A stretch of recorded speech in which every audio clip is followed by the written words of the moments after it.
Kartais ateina toks laikas, kai tu pavargsti.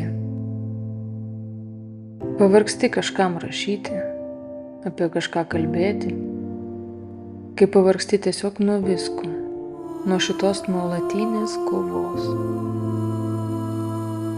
Tada tu viską paleidi plaukti laisva vaga ir tau jau nerūpi, kas bus po to. Tu tampi toks bejėgis, jog nebenori jau nieko matyti, kai tau jau niekas nerūpi, kai jau nebesvarbu, kas ar ką apie tave pasakys, kas ir kaip į tave pažiūrės, tau tiesiog nusispjauti į viską ir visus.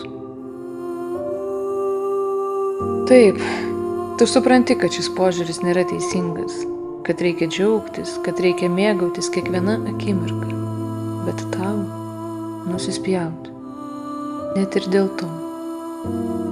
Tiesa, kartais, kai tavo viduje viskas griūna, tu vis tik pasvajoji, kad atsiras bent kažkas, kas iš tiesų supras ir palaikys tave. Bet jei kalbėti visiškai atvirai, tu juk jau nieko nebelauki, nieko nesitiki.